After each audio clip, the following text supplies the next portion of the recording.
Great. Yeah. Isn't that bad? Hi Sharon, hi Stephanie, can you guys hear us? Yeah. Oh, okay. So bitter. Greta came out with her jacket, like unzipped, no gloves on. Like, girl, No hat. it's cold. Roman's like, it's like 20 degrees. Put your I'm gloves like, it is on. 13 degrees. Yeah. Put your coat on. Even at 20, put your coat on. Huh. She doesn't seem to be bothered by the cold. Greta, Cora either. Cora was like, she walked home, she's like, Mom, it's hot out. No, it's not. I know. Oh my God, it's cold, yes, it's January. It's New England, yep. Cold. New England, January, yes. Oh my gosh. Yeah, he lives in North Carolina. I don't understand So that. he doesn't have to worry about the severe cold. It's a different person than I am right Wear now. flip-flops all year round. I'm more bundled I know, than I didn't do that. I'm pretty sure my toes haven't been warm since October. It Sandy won't got be these, until she April, bought so I them won't outside. stop. Yeah. So she gave me a box and make sure I'm leaving the house. We ready to get started? Sure. 7 o'clock. Okay, I'm gonna call the meeting to order. And we don't have, the Pledge of Allegiance on our agenda tonight, so we'll go straight to introductions. If you don't know who I am, Sharon Peters, Sharon, and Dr. Briggs. Hello everyone. Okay. I don't see you. I guess you're sitting at, Looks like you're. Dave Murphy? Yeah, we're gonna. There you he go. is. We vouch for him, he's here. The next item on the agenda that I have is public comments. I don't know if I have the correct agenda. None. No public comment. Great, okay, we'll move right into your presentation, then, Dr. Britton. All right, well, thank you very much. It's nice to see everyone. So just for housekeeping, Dylan's gonna show the presentation up here on the screen so everybody can see it in Zoom. I did share it with everybody tonight, so feel free to use it for future reference. And then if you brought your devices tonight, you can follow along with us. I made you all viewers on it, so you won't be able to change this. Don't worry about making any inadvertent backspaces or changing any numbers around it. good. You can only view it. Stephanie and I have editing rights to it. So let me start just with a recognition and a shout out, if you will. The development of the budget is a long process, right? It involves every level of the organization. It's building principals, working with teachers, team leaders, department chairs. It's Eric working with curriculum specialists. It's Carl working with our custodians.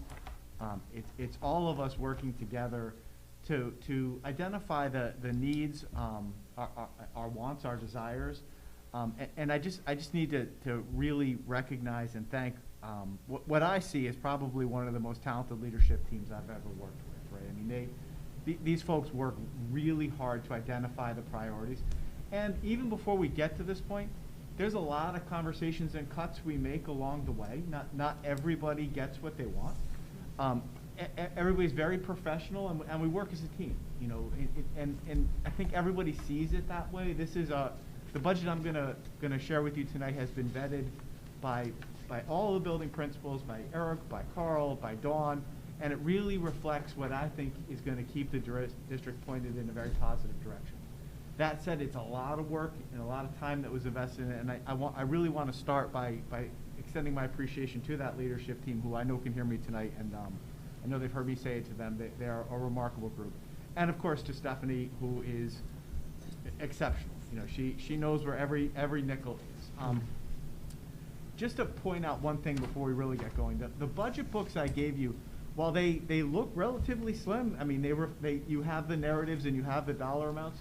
For every nickel that you see on this, there is a backup sheet here, which literally goes into Stephanie, I haven't paginated them, but I'm going to guess potentially thousands of pages, with backup sheets that identify every vendor from school specialty right down to every whiteboard marker and paper clip that we buy here in the district. Certainly, if you ever wanted to see that level of detail, I'd be happy to share it with you. It would be a lot of copying and a lot of paper, and a pretty boring exercise for you to go through the thousands of backup worksheets that go into these numbers. But I say that because I want you to get a sense of particular Stephanie knows where every dime is allocated to what vendor and how it's being spent. And then, of course, her entire life is spent working with Tom and the principals to track those pennies and dollars and make sure that, you know, all of our taxpayer dollars are spent the way we've earmarked them and allocated them. So let me start there with just an expression of appreciation to the leadership team, the teachers, Carl, the custodians, everybody who contributed their ideas in terms of what we need in order to keep us moving in the right direction. So I start with this quote, right, that I never see a budget as simply a collection of numbers. It has to reflect some goals. It has to, you know, line up with what some of our priorities are. So Dylan, could you go to the next slide, please? What we did, oh, I'm sorry, I'm like, why isn't mine again? Because I'm not, there we go. So what I did this year, and it's a little bit complicated. The calendar is not set up so that we develop the goals first and then develop the budget, right? We always develop a budget and then develop goals, which doesn't make a lot of sense to me. I mean, it would always seem that in a perfect world, you would design your goals for the year and then develop a budget to help you achieve those goals, right? So when we set out at the beginning of the year, the leadership team and I endeavored to align our budget priorities that you have in your books and I've shared with you to this year's goals. Now, that begs the question, why are you aligning a budget, Charles, to this year's goals if we haven't yet developed next year's goals?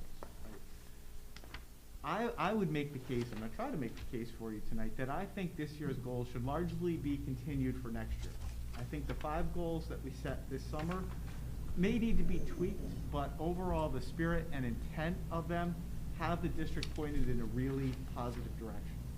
So what we endeavored to do when we designed this budget was to line up our resources with what I hope will be the goals that we review coming up at our next board meeting. We have a mid-year review that we reflect on at the end of the year, and that I think we're going to continue on into the 2022-2023 school year. Does that make sense? Mm-hmm. All right, so next slide. So as a reminder, here are our board goals. They're no surprise to you. I think we've spent a lot of time with them. And I want to talk a little bit tonight about how I think these goals are going to be used to craft next year's goals, and then how the resources in the budget support our initiatives and endeavors and attempts to achieve those goals. So let's go to the next slide, please. So first goal, right? We set out this year with a concerted effort to make sure that we maximize faculty, staff, and student health and safety. Right? That is always our top priority. Now, a lot of our work this year is in the context of a pandemic, right? We have to hope the pandemic will be over next year, God willing, right? But we don't know that. So that is also in the back of my mind. But even if the pandemic disappears entirely, I don't think health and safety of our students ever shouldn't be our first and driving consideration. So one of the ways that we've aligned our resources for next year to make sure that we're operating healthy and safe schools is, one, the budget that I presented to you includes funding for all of those positions that directly affect health and safety in the schools. Our custodians that keep our buildings clean and help our students stay safe. Our security guards, our IT faculty, right? We all know malware and spyware and cyber threats are omnipresent. And of course, our nurses are fully funded in the budget for next year. All of these positions work concurrently to make sure that we have a healthy and safe school, and they're all fully funded for next year. Second thing is the budget has all of the resources that each of these individuals need: the supplies, the equipment, the professional development, the Band-Aids, the cleaning materials necessary for us to have safe and healthy and clean schools for our students to attend every day. The one new position in the budget, well, there are some new positions for paraprofessionals, but the one new certified position that I'm bringing forward to you as a request is an assistant principal with responsibilities for athletics at the secondary school. Okay, this is a 7 through 12 position. This individual, be it a he or a she, will certainly have a huge responsibility for making sure that that enormous complex operates safely and that all of our students are carefully minded and tended and that our schools operate in a safe way. We also know that athletics is a particularly fraught time. You know, that is a time when students can be hurt. We did, of course, hear the tragic news of the loss of a hockey player this past week in the state. We certainly send our condolences to those families and that community impacted by that tragedy. But athletics, as wonderful as they are also particularly, well, I would say they need to be well supervised, whether it's conduct, behavior, or the performance of athletics. We need an administrator responsible for the health and safety of our athletes. So by bringing forward a request for an assistant principal grades 7 through 12, I think it shows our commitment to the safety of our schools and the safety of our athletes. I'll stop there and ask if there are any questions about that goal, or if anybody would suggest that otherwise we shouldn't prioritize health and safety for next year. Good. All right, next slide, please. This year, we've also prioritized the social and emotional well-being of our faculty, staff, and students. As you've heard Dawn say it, and I can attest, and certainly our building principals could provide all kinds of anecdotal and qualitative and quantitative evidence. It's a tough year. You've probably heard about it statewide. Portland is not immune from that. There is a tremendous amount of need for us to focus on the social, emotional, behavioral well-being of our students. I will strongly suggest that we continue this goal, maybe tweak the language a little bit, but right after health and safety, I think we need to prioritize the mental health and well-being of our faculty, staff, and students. To do that, the budget I presented to you fully funds all of our clinicians, all of our counselors, our social workers, our school psychologists, our board-certified behavior analysts. It fully funds all of our support programming, our ABA lab, our RISE program, our Harbor program, our Bridge program. It continues to advance our work in the area of social emotional learning by continuing to develop and articulate a curriculum for social emotional learning. It provides our teachers the support and training in the area of social and emotional learning. You've heard about Mari Wrightington and the work that she's doing with our teams. All of that is fully funded in next year's budget.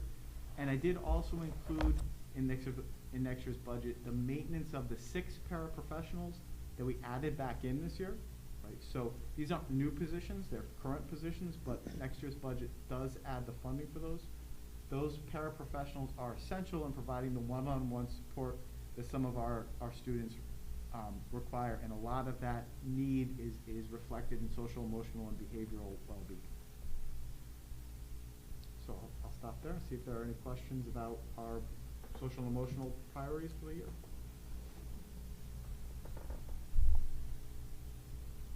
Okay, let's go to the next slide. So goal 3. This is the work that you've heard Eric report on regularly throughout the year. We are, of course, a learning organization. We want to make sure that all of our curriculum instruction and assessment practices reflect current research and continue to make sure our students are supported at every phase of their development. So most importantly in the current budget, I want to point out that all of our certified teaching positions are fully funded. By not cutting a single teacher, we will guarantee that our teachers have reasonable class sizes that they have this year. So I didn't bring forward a request to reduce any of our certified positions. Now, in years to come, we may look to do that, but next year is not the time, right? Our students are still recovering. We still need to focus on giving the teachers the tools that they need to make sure our students recover from the pandemic and can be successful in the classroom for next year. So we did absolutely prioritize it, and I would say that's my #1 priority, is maintaining all of our certified positions. So the budget I presented to you does do that. It also continues to support Eric and our teams in all of the curriculum work that we're doing, and I think helps us establish the high expectations that our teachers articulate every day, and will help us live our district's new vision of the graduate. We're also moving towards mastery-based learning and project-based learning across the district. So the training is there, the resources are there, the class sizes are there, and the people are there that will, I think, help us achieve our instructional goals for next year. Questions? Okay, next slide. As you know, advancing equity, social justice, and civil discourse amongst our community stakeholders is also an essential goal for us. I think this is something we should continue next year. Last board meeting, you did adopt the equity lens, which I thought was wonderful, and I know many of you here tonight worked hard on that. I would say that many of our resources in this budget, including support for our EL teacher, our equity coordinators, our SRBI programming, and continues to help us develop the skills through our professional development and lifelong learning ourselves to help us promote equity, social justice, and civil discourse in our schools. So certainly this is a top focus this year, and our work isn't done. You know, as we continue to bend the arc of history towards justice, I think that this is also something we should continue into next year. And if you support this budget, I would say that the resources are there for us to continue this effort. Question? Okay, next slide. And of course, as you know, we have a school facility study committee that is engaging in the work this year of developing a 5 to 10 year modernization plans for the district. Just last night, our facilities committee met with Fryer Architects, and we've begun to develop that relationship. Fryer Architects will be here tomorrow to meet with me and Carl and the chair of that committee and do their first Get to Know Portland review of the schools. And they've laid out a plan for us that involves taking a look at what our schools are, reviewing the sightlines report, bringing in all of their engineers and building inspectors and everybody to deepen their understanding of the state of our facilities. And then they're going to work closely with us to develop a 5 to 10 year plan for the district that I'm excited about. This is a really neat time to be here in Portland doing this work. That said, the budget does include funding to maintain our existing buildings. Right? We have to focus on what we have. We have to keep those buildings safe and in good repair so that our kids can have a warm, safe place to be every day. And the budget does include the funding we need for the general upkeep of our buildings.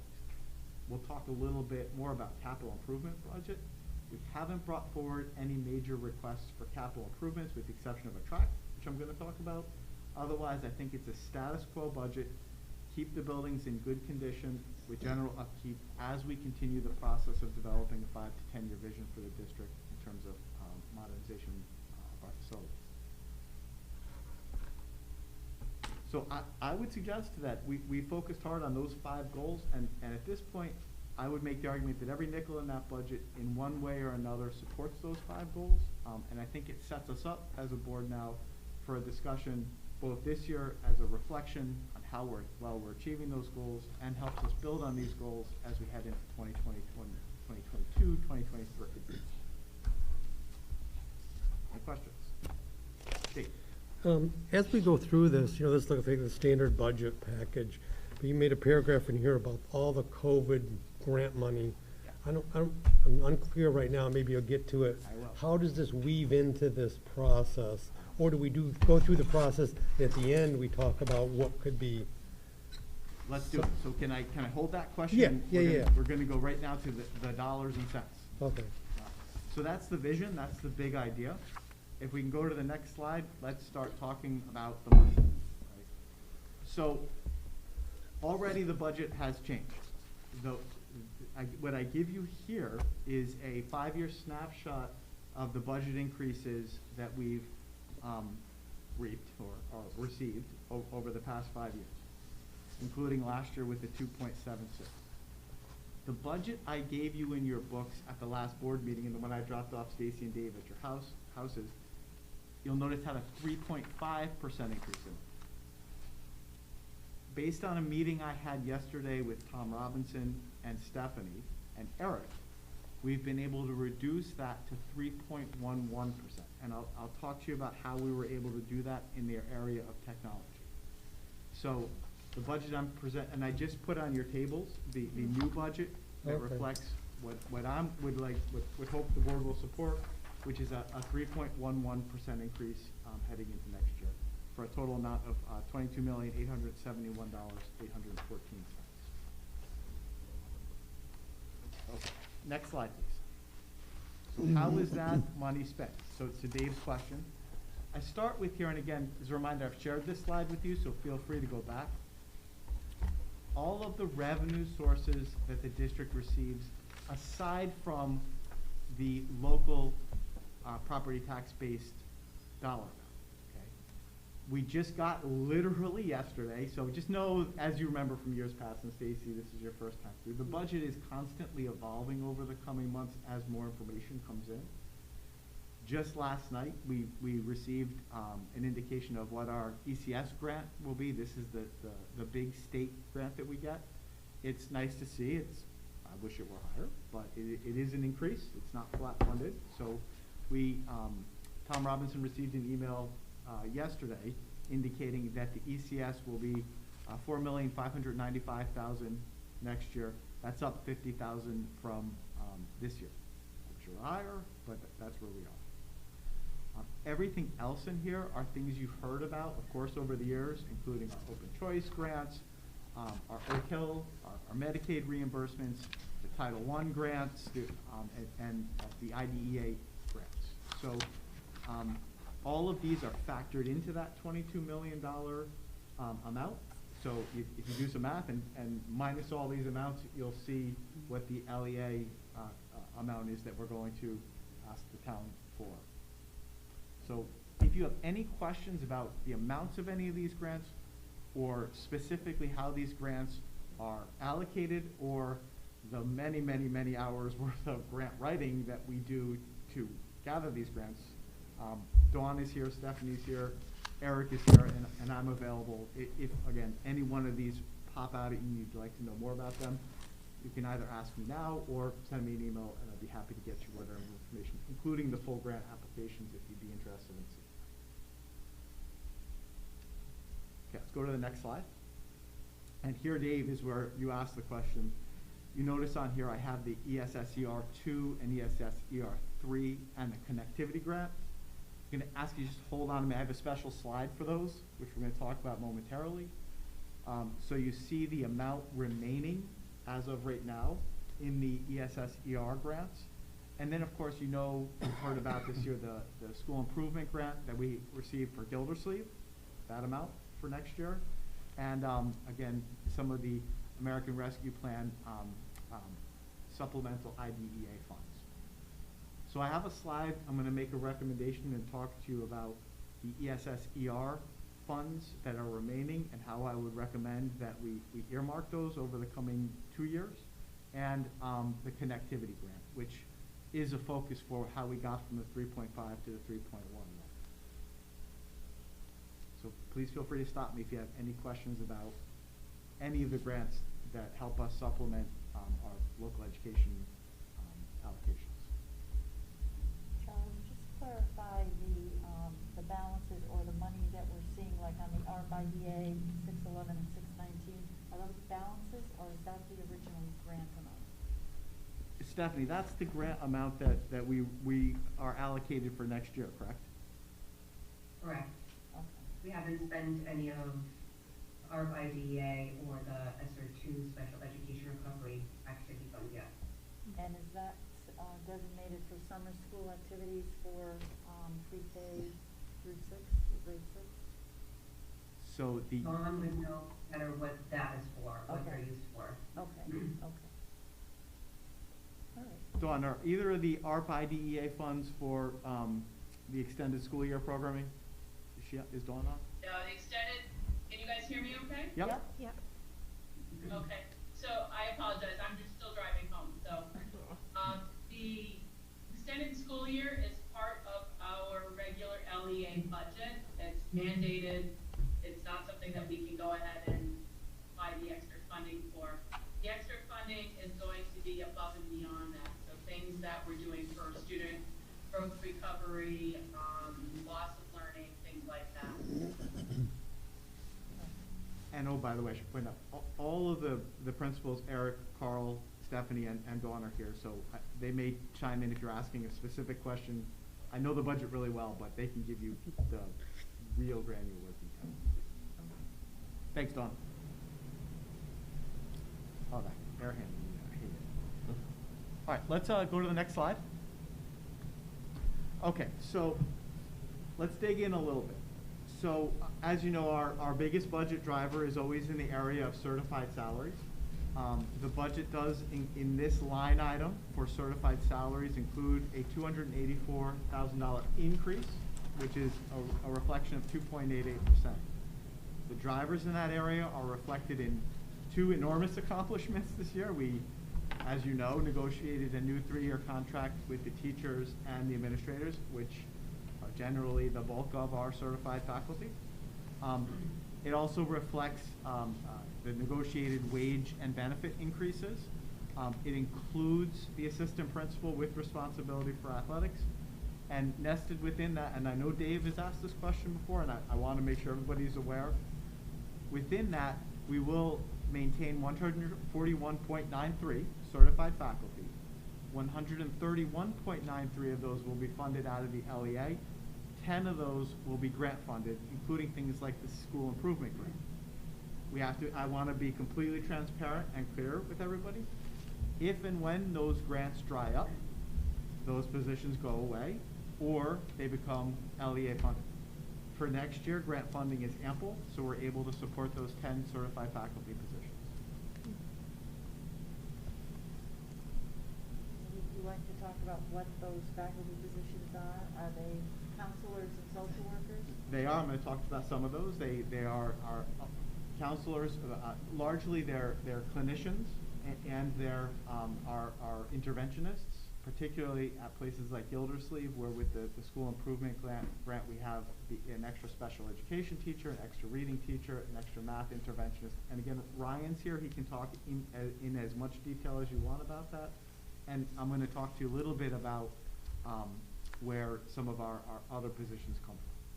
So, for example, in our Title I funding, we fund it's been a long time standing, a reading interventionist at Valley View, because that's our Title I school. So some of these are existing grant-funded positions, and the grants have been continued, like our title grants. But some of these are funded with newer funding sources, like ESSER and the school improvement grant.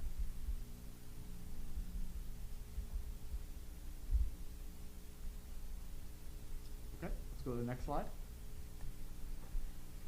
In our non-certified salaries, there is actually a slight decrease here of $49,352, representing a 1.73% decrease. This does include the funding for 81 non-certified faculty.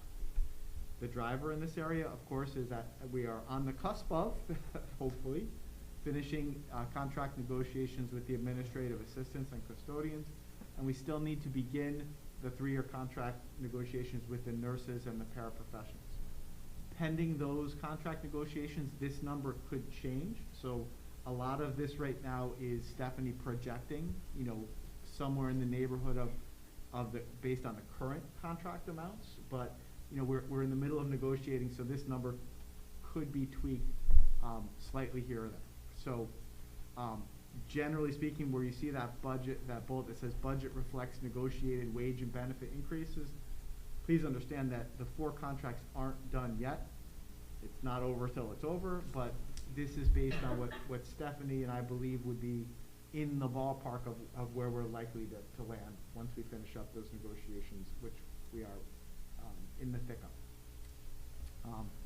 This budget maintains 62 non-certified positions in the LEA budget, and there are 19 non-certified positions in the grants,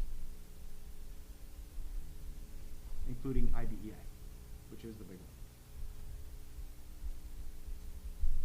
So just a question on the, I don't know if this would be the time or later, but when looking at the numbers of paras, and I'm looking at your memo with the budget and looking at Dawn's memo with the budget, and then from the comments tonight, I'm just a little confused. It sounds like we had 6 paras that were in last year's budget that were grant funded or one-time funded, and now we're gonna incorporate those into the regular budget, is that a fair?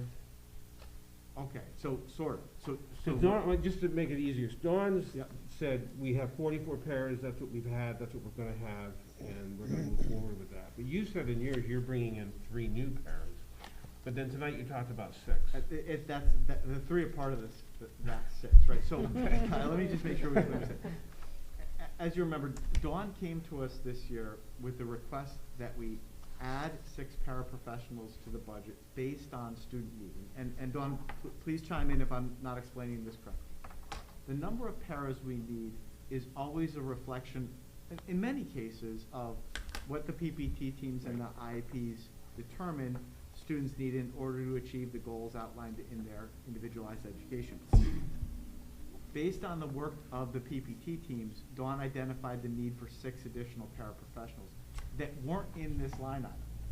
So she identified out of her budget, other line items, and her IDEA grants, a funding source for those 6 paras. It worked out for us this year based on students. Sometimes you win, sometimes you lose. Sometimes students move in, sometimes students move out. This year we caught a break, and there was a decrease in the need for some outplacement costs.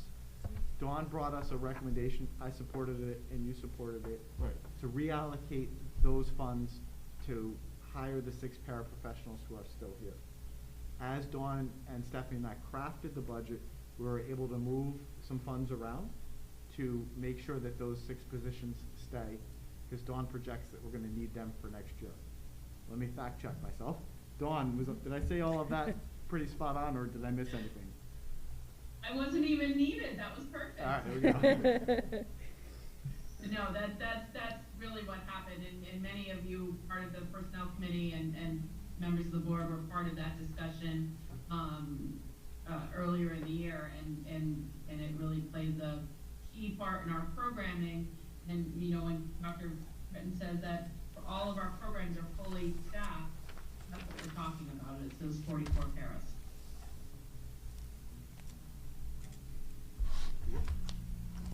So it's just the 6 positions that we're carrying forward into the new year that we used one-time funds for last year from accumulated savings, basically. That's exactly right. And then I guess, I don't know, I don't wanna get too deep into the woods, I'd just be interested where that money was found from. And maybe it's a collection of a whole bunch of accounts. Yeah, well, we can't go into specific details, but I can talk in general terms that sometimes you'll hear me say, and I think you might hear me say soon, based on what I understand is going on, and I'll never tell you who or what, but sometimes we have students who need specialized services or outplacements that may move into the district or have been here currently. So but they're within that program? Within the program. Oh, okay, yeah, that's what I was wondering. And sometimes students move. Right.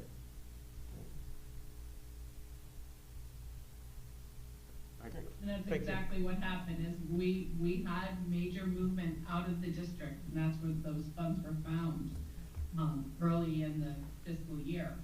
And now we're looking at our projections for next year. So even with students moving out, we still have the need for the same level of parents? It would seem if you had without Well, don't surge forget, of students, you would have a change in the needs. and that's, Dawn will pull her hair out, and I'm sure she's smiling when I say this, is you never know, right? I mean, you know based on what you have this year, but, needs change. So we've got capacity built in, is that what you're saying? That's what I'm saying. Okay. Yes. And of course, next year, Dawn may say, hey, the needs have changed and we don't need 4 paraprofessionals.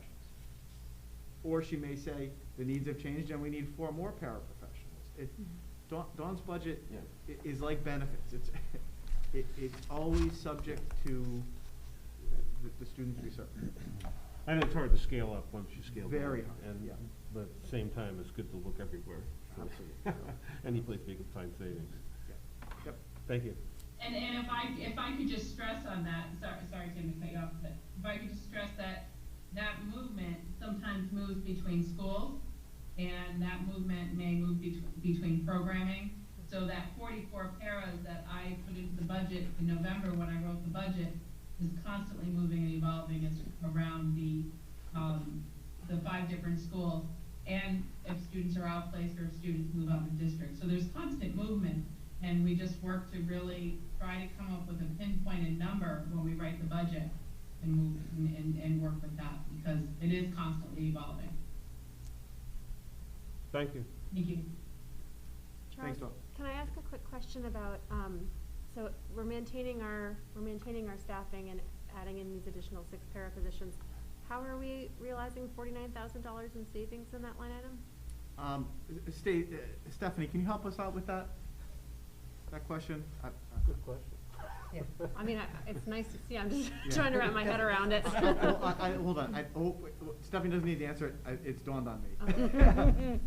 Hold that thought, you're about to see a giant increase in another piece, because we're gonna bring forward a recommendation tonight that involves potentially, and again, this is part of ongoing contract negotiations and an analysis we're doing, potentially not having a non-certified staff position, but instead outsourcing that work to a professional services account. Specifically, that's related to a position for an electrician that is in the budget. And I know Personnel Committee's talked a little bit about it, and you're gonna see it jump in another line as we've made some tweaks.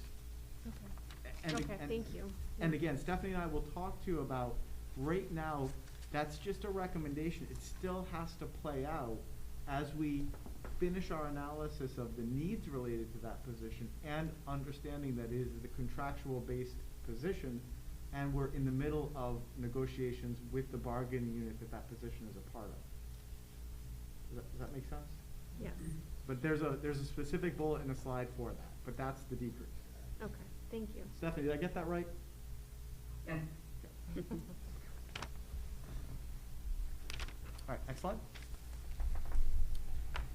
Other things I want to point out in this budget, the budget maintains all of our extracurricular, co-curricular, and athletic stipends. So we'll have our full assortment of extracurricular, co-curricular, curriculum specialists, sports, athletics, equity coordinators, social media coordinators, all of the positions outlined in the stipends. We'll have our musical positions. Everything's fully funded here. The only change is that, of course, with the addition of an assistant principal with responsibility for athletics, we don't need the athletic coordinator position that we currently have. Jenny Bell has done a remarkable job this year. So I really want to thank her. This is in no way a reflection of my feelings about the quality of work Jenny has done. She has done a huge service for us. It's a very difficult job, and it does require, I believe, that 092 level oversight. I have unbelievable admiration for Jenny Bell. I just want to get that out there, that the elimination of that position doesn't reflect in any way the quality of Jenny's work this year. We all owe her an enormous debt of gratitude and appreciation. And of course, it does add volleyball, right? So, as you know, Kate came to us this year and floated the idea for a girls volleyball team. It wasn't in this year's budget. We covered it, and now we'd like to include it as a part of Portland High School athletics. Okay, let's go to the next slide. All right, so benefits. Oh boy, this is another one that we never get the final number for this until February. You have a message from Karen Peters. She was wondering if you could tell us what the athletic coordinator position cost was in the food budget. Yes, I'd be happy to. So the athletic coordinator we paid Stephanie, correct me if I'm wrong, was a $9,000 stipend times 3, one for each of the 3 seasons, correct? Yes. Yes, and 0.4 FTE. Okay, so what that is that's most teachers teach 5 classes. Jenny was released from 2 of those classes to do athletic coordinator work. So she wasn't paid for that, but we did pay a teacher to pick up those 2 courses. So 9,000 times 3, generally speaking, I would put a number of about 15,000 per section, so 30,000 for the release time, but she didn't see that necessarily. That was just time for her to do them, which is just a drop in the bucket of the time I know she committed to this, to do the work.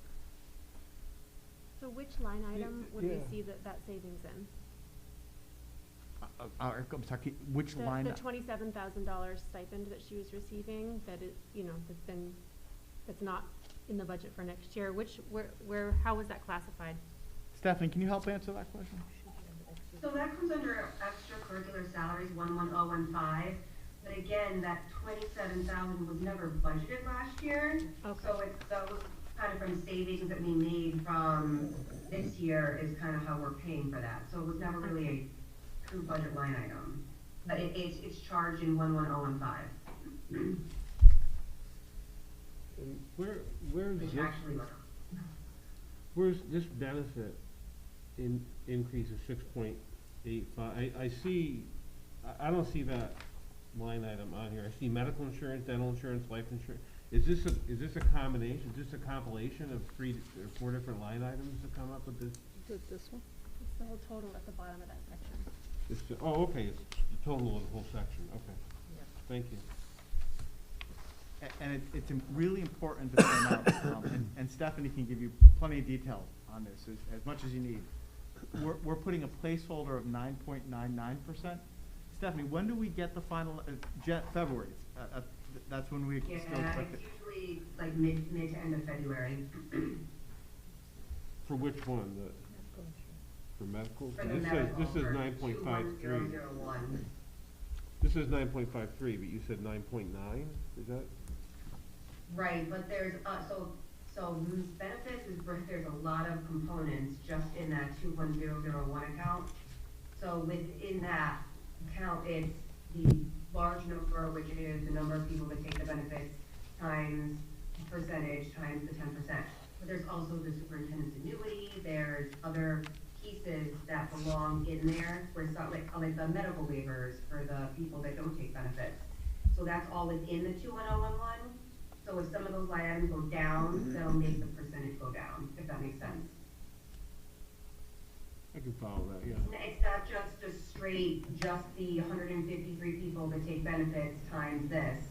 There's probably 9 or 10 line items that are within that we charge. Within the one that's labeled medical insurance. Right. That's right, okay.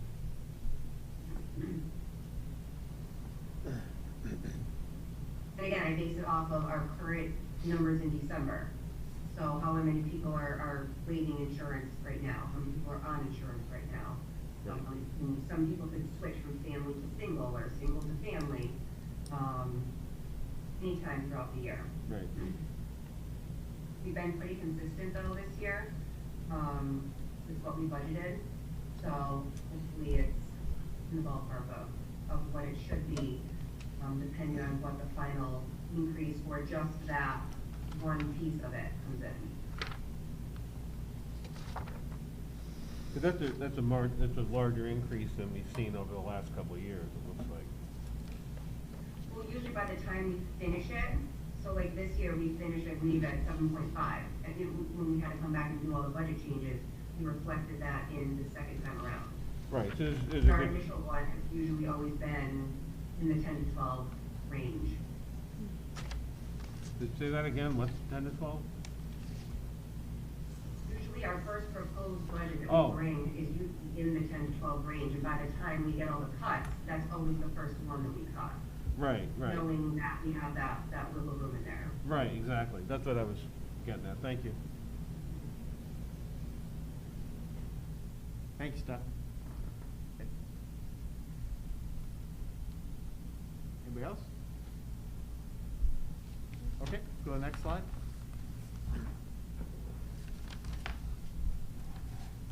Okay, so here's the increase, right? So I mentioned the decrease before, here's the increase.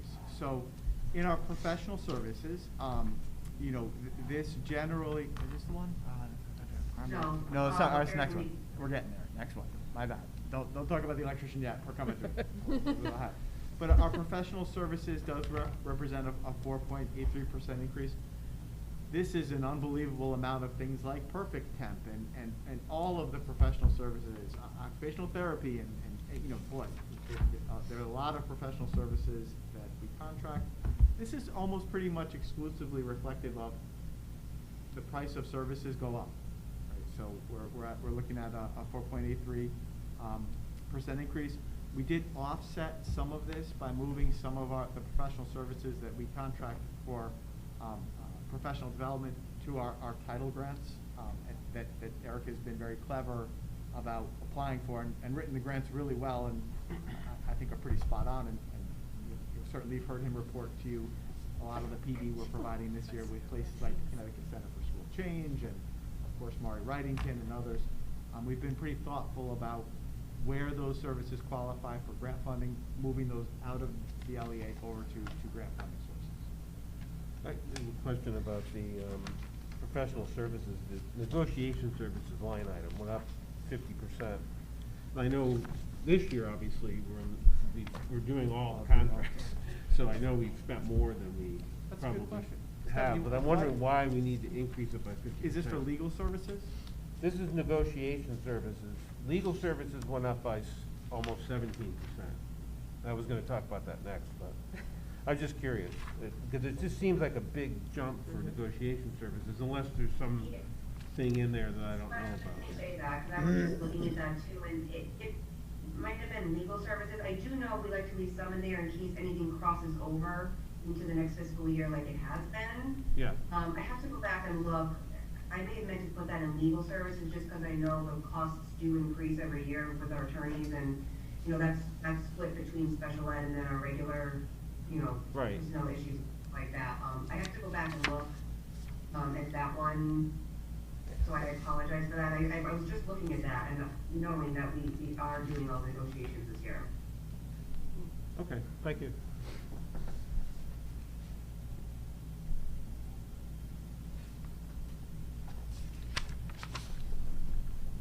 Good. Okay, we're gonna go to the next slide. All right, so facility services, here it is. This is, I was one slide ahead of myself. So you see a big jump here, right, the 118,000. Now, the one position that we just spoke with Tom about it and Carl about it yesterday, it has been brought up in our negotiations with the custodians bargaining unit, and Stephanie and I are completing an analysis of whether we need a full-time electrician in the district. Right? I mean, we have to ask ourselves some honest questions. Do we have 40 hours worth of work every week for an electrician? Mm-hmm. Right? Or not? I mean, if we don't have 40 hours of work a week, we shouldn't be paying someone full-time to do that position. And in a district this small, generally speaking, you know, what we really want is a jack of all trades. You know, we really want a electrician with HVAC experience and the ability to do carpentry work, right? I mean, we really need the unicorn, right? Right. Much like we need a teacher with Spanish and French endorsement, right? I mean, the hard part when you're in a small district is the work needs to be done, but there's not always that much work that it's a full-time position, right? So right now, we are in the middle of negotiations with the custodians bargaining unit. Stephanie, Carl, and I are finishing an analysis of what we've paid this year to an outside vendor to contract out our electrical work. And then, of course, we need to make a data-driven decision about whether the hours exist to justify a full-time position, whether if the hours don't exist for that, how much we would save by outsourcing that, what the contractual requirements are with respect to a potential, you know, labor complaint about, you know, outsourcing work. And then, of course, if we were to create a full-time position, is it possible to find that unicorn with the myriad of skills that would create full-time work, but still have the electrical licenses and expertise necessary to do that work, right? So what Stephanie and I decided to do for now, and again, this is subject to change and it will be a function of negotiations and personnel committee discussions, we moved the salary from the non-certified salary line items over to professional services, with an understanding that we could move it back, and then you wouldn't see that decrease in the other line and that increase here. But this reflects where we are at this point in time as we go through the process of asking these hard questions and examining the needs for staffing in the district. Can I ask, would the district ever consider sharing a position like that with a neighboring district? I just find it hard to believe that there would be an electrician with HVAC certification with, it seems like they're so specialized. That's a really good question. I will be honest. At this point, it sounds wonderful. I have not been involved in any discussions with neighboring superintendents about doing that. It would be wonderful if there was a state consortium that we could jump on board and do that. And certainly sounds like a wonderful idea that I imagine between Cromwell, East Hampton, and us, there's certainly 40 hours worth of work for an electrician. I imagine they have similar issues with being similar sized districts. Right. It makes all the sense in the world. But right now we're not there. We're not prepared to do that. Not even sure if you can get it. So for the purposes of this budget, the money's there. We've placed it as a placeholder in the facility services line, but we have work to do before we can the money will be there. It's just a question of whether it's an outsourced or in-house position. Okay. I just think that's so smart to be assessing that before you jump in. One way, I think it's an excellent decision point in time to figure out a strategy going forward. Right. And I got to thank Stephanie and Carl because they've been very thoughtful about this too. And we have work to do before we can make an informed decision. Mm-hmm. Stephanie, did I explain that correctly?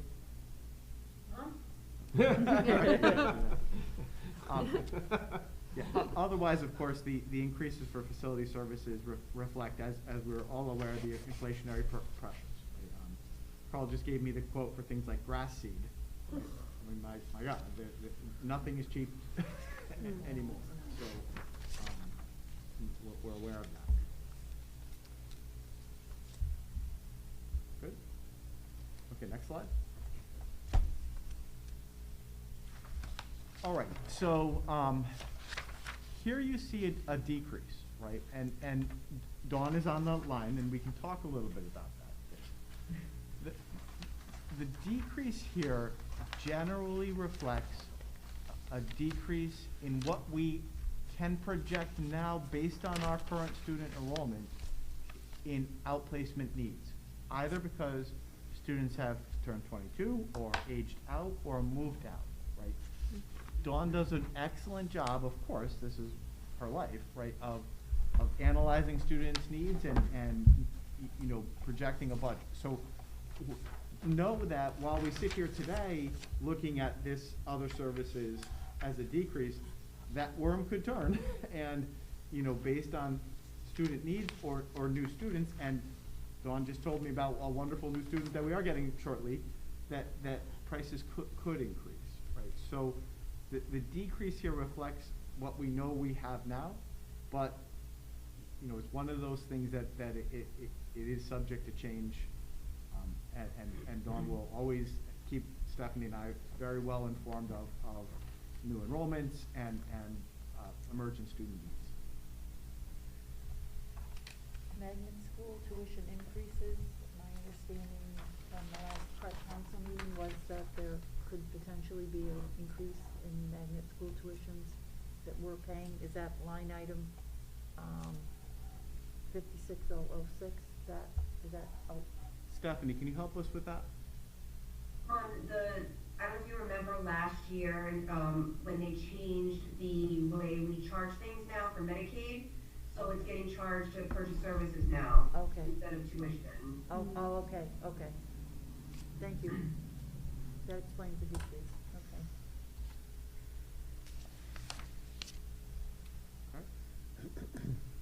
All right, let's go to the next slide then. Okay, so other books and supplies. All right, here I'm gonna start to pivot to talk a little bit about connectivity grant. So there was an increase here, a slight increase of about $1,500 or so, right? I had a conversation yesterday with Tom Robinson and Steph. As you know, we received $169,480 from the connectivity grant, which was great, and thank you to Eric and our E-rate consultant Karen Pavon for doing the heavy lifting and writing that grant and getting us those funds. The question I had for Tom and essentially the town's council is, how can we use that money, right? Because one of the things, and we're gonna talk about it tonight, my thinking was, well, let's take that money and kick it over to a track fund, right? Like, let's consider using that for track fund money. If it is indeed a straight reimbursement that we receive, hey, great, put it back in the capital budget, reallocate the capital budget, and let's have a nice, healthy down payment on a new track, which we all know we desperately need. Mm-hmm. Tom came back to me, and on the advice of bond counsel, because as you know, we leased the Chromebooks, the feeling is that would not be an appropriate use of that funding for a track. That funding should be used exclusively for technology hardware. So that's an introduction to a couple slides coming up. But the first place that we allocated 15,000 of that 169,000 is to the technology budget, specifically for chargers and Chromebook cases and things we need in the area of technology. So when we applied that money there, you see the slight decrease in this line item that showed up in the supplies for technology. Those reflect requests that Eric and the tech team came forward with for lost chargers and things like screens and things like that. And in a moment, I'm going to talk about the rest of the 168,000, how that helps us augment our budget, and I think positions us to make a good case for a allocation to help us get a new track.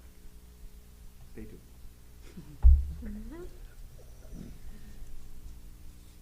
Any questions on that? Okay, let's go to the next line here. All right, so buildings and equipment. All right, here we go.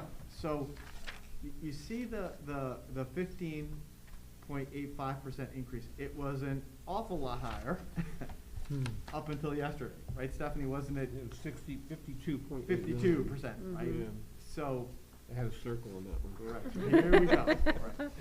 So the reason it was significantly higher was that we need to fund our tech replacement cycle, right? Last year, a lot of money came out of the tech budget because the town generously agreed to fund a lease for us for new Chromebooks, right? And I know Eric's listening to this, and he can chime in any minute and help me with the details.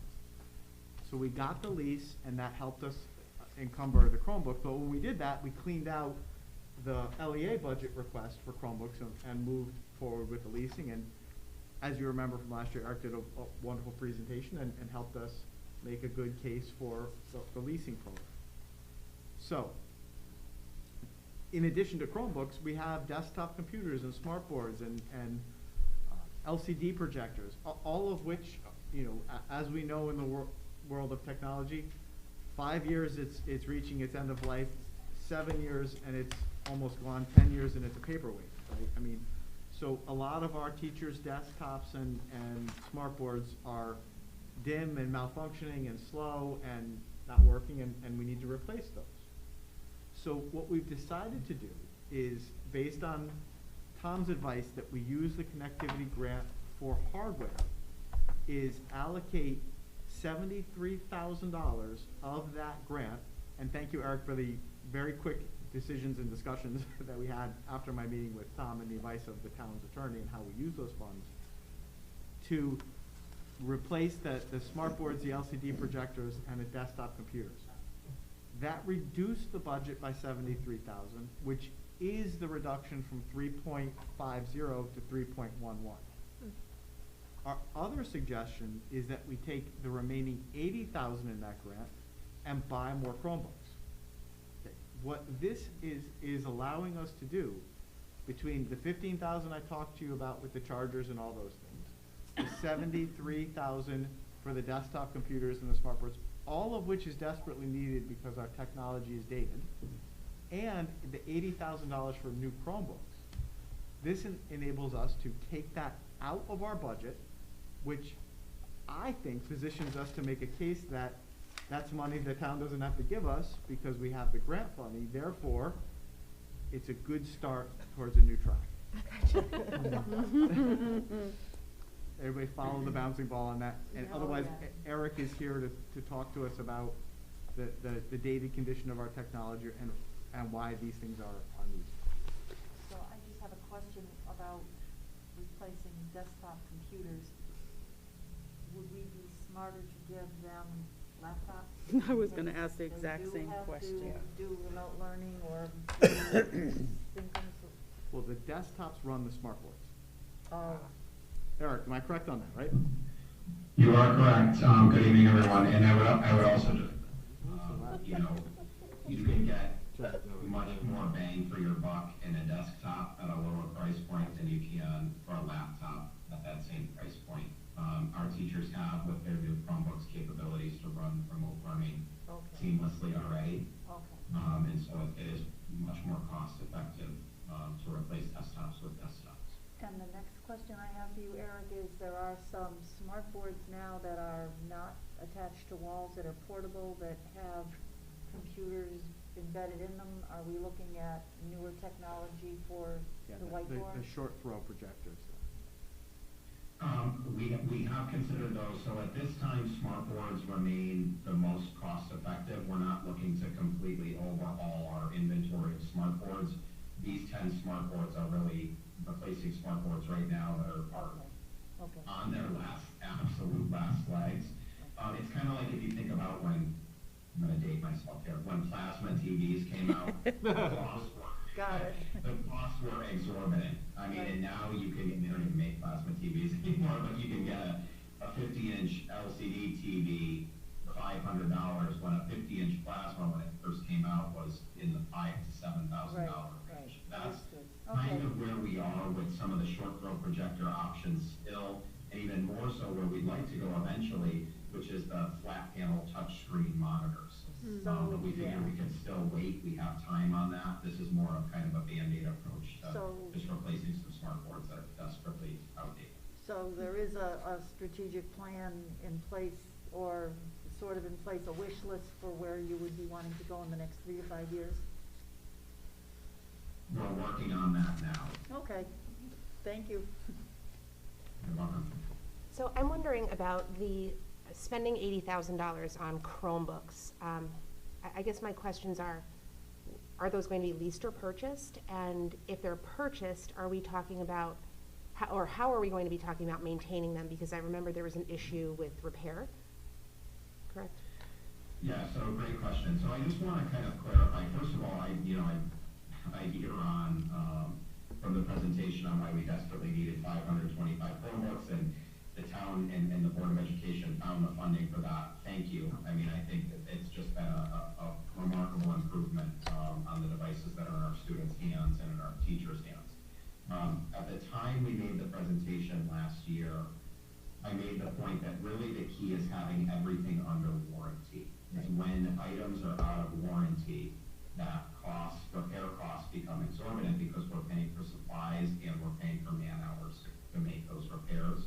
And all of that with a very limited IT staff. So the more in-house repairs we take on, it really does stretch the capacity of our 3-person IT team, which again is servicing the needs of about 1,500 people, or if we want to think about it in device terms, about 1,800 devices across the district, desktops and Chromebooks.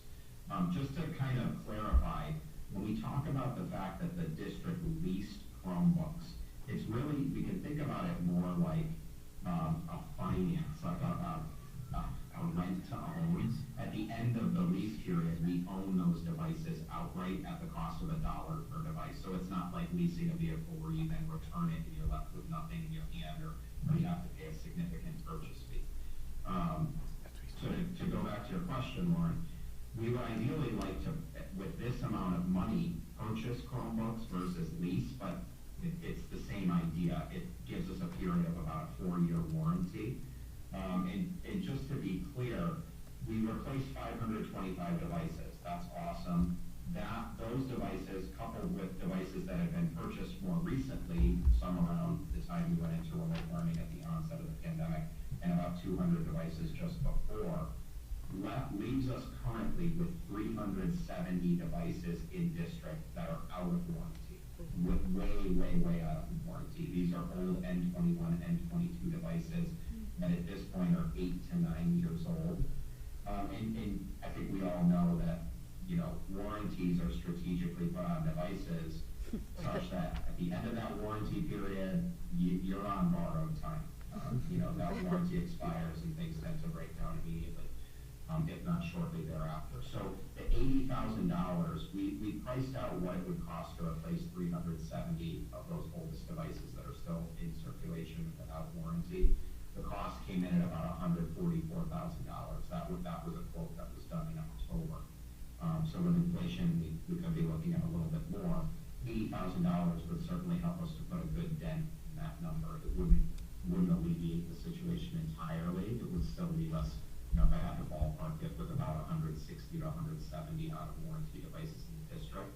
And if you think about where we started last year, that's significantly less. Last year at this time, we had over 700 devices out of warranty in the district. So we're whittling away at that number, and $80,000, whether it be through what we might call lease or multi-year financing. But in this case, or purchasing outright, if we were to get the $80,000, we would purchase outright, as it's always included in the 1-year budget. Now, what would that do then to the replacement cycle that we had? Didn't we have a replacement cycle planned? So what would happen if we now purchase, 170 so the or? devices, so it doesn't really affect our replacement cycle in that those devices that would be purchased with next year's budget money, the 4-year clock would start ticking on those devices.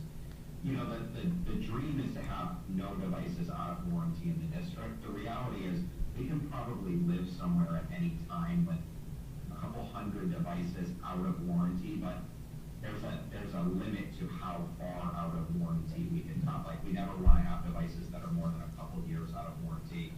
It becomes part of team parts to repair those devices. More costly because you have to send them away at repairing is beyond the capacity of our IT staff. But as far as our replenishment cycle, we would be pretty good. We'd still look to replace those 160 devices that $80,000 wouldn't chip away at. We'd like to look to the following year's budget to help begin to tackle that. But we could look ahead at all of our devices in the district and say everything's under warranty for at least the next 2 years, with the exception again of those 170 devices that are running out of warranty. 2 years from the beginning of next school year. Now, Eric, because this 80, how many Chromebooks is it again? We're talking 80,000 for Chromebooks, right? And how many Chromebooks is it? 100? So if 144, I can do some quick math estimate here. If $144,000 would have purchased us 370 Chromebooks, then I would estimate that $80,000 would cover approximately 200 of those 370 needed devices. Right, okay, that's where you got the 160. Now, given, if that were to all come to fruition, in your budget request, you had talked about 2 IT people, I think part-time 20-hour positions because of the outstanding need for repair work. But would that change your assessment on that need if we had 200 new devices? So we really cut? Just wanted to plant that thought while we're in that discussion. Repair is certainly part of the need for that additional IT help. But if you think about it, we had a 5-person IT staff before we were a 1-to-1 device district. We've gone 1-to-1 now, and we have the smallest IT staff we've ever had. So it's not just for repairing devices. It's as we run into software issues, some of our testing platforms need on-the-ground assistance. And when I talk about a 3-person IT staff, in terms of device management, it's really 2 people, Nassar and Elliot. Holly serves a different role. She's our district data coordinator and webmaster. We include her in the IT staff per se. We're really looking at 2 people servicing every piece of technology, or ready to be on call to service every piece of technology in the district. And what happens is our students and our staff put in help desk tickets, which may be for really routine things that aren't necessarily repairs. I need help resetting a password, or I need help accessing this program. And it's creating a lag in our ability to respond to those help desk tickets of 2 to 3 to 4 days, which is becoming at times interrupted to the educational process. That's why we're looking for some part-time assistance in the IT office, beyond just the idea of device repair. I can just add, think of the time when your computer crashed. You don't want to wait 2 or 3 days.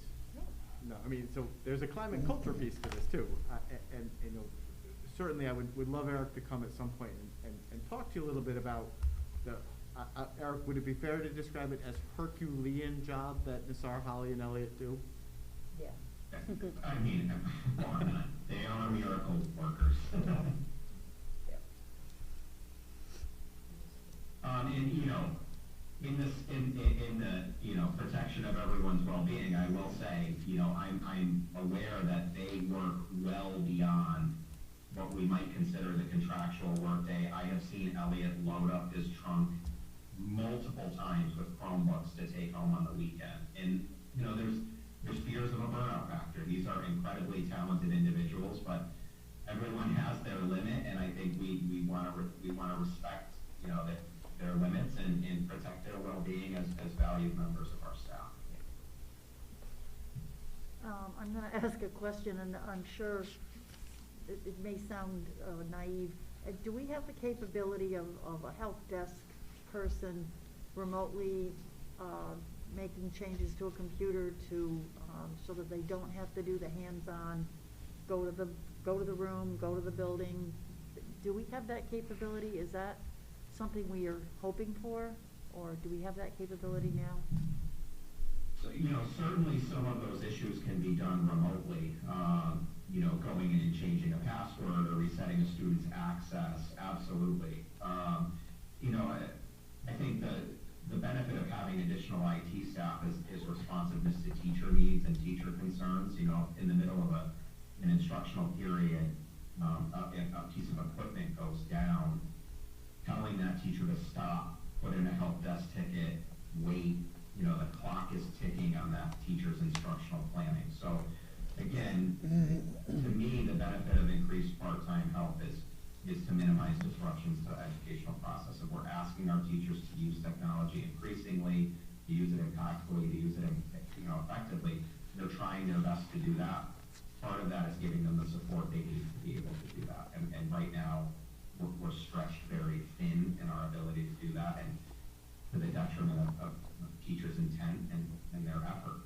Great. And the other piece of this, and Eric, feel free to chime in, or maybe make this a centerpiece of a future report, it is the omnipresent threats to our system from attacks Right. and you know, and managing a secure environment, plus being responsive to the needs of principals who are saying there may have been some inappropriate behavior here online with GoGuardian and iBloss and other things that we use. That also can take a lot of time, and you know, I know Elliot in particular is very often working proactively to keep the network secure and do the patches and the updates and all the things we need to do to prevent malware. And you know, we've heard the horror stories in past years. I haven't heard many this year, but you know, one successful malware attack can cripple us. So you know, these guys are in addition to supporting the work in the classroom, helping us maintain a safe and secure network.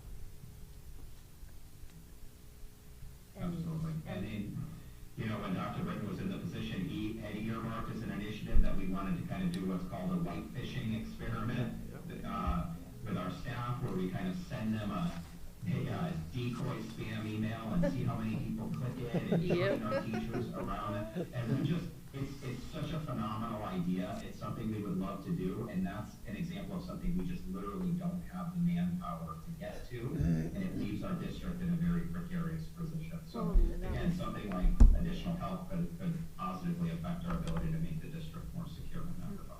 And do you have money in your budget for the professional development part of, you know, updating people on those phishing emails and doing that kind of proactive, informative, the dangers of going out there and randomly opening things up? Is there money to do the 2-hour training in the morning on those early or those late start days? I mean, Absolutely, we have the funding for it, and I think, you know, more importantly or especially, we have staff in our IT department who are ready and wanting to deliver that training internally to our staff. Right. It's literally a matter of time and ability to get that job done. Okay, thank you. Thank you. I want to say that I think as appealing as it was to the idea of being able to spend the connectivity grant money on a track, it makes a lot of sense to me that it be spent on technology hardware uses, and this proposal, it makes a tremendous amount of sense to me, and I think it's very well thought out, and it's nice to know that these important purchases aren't going to be coming out of our LEA budget. And it helps us make a good argument, which we're about to do Sure. next. You teed that up for us. Pretty good. All right, thank you, Eric. Can we jump to the next slide?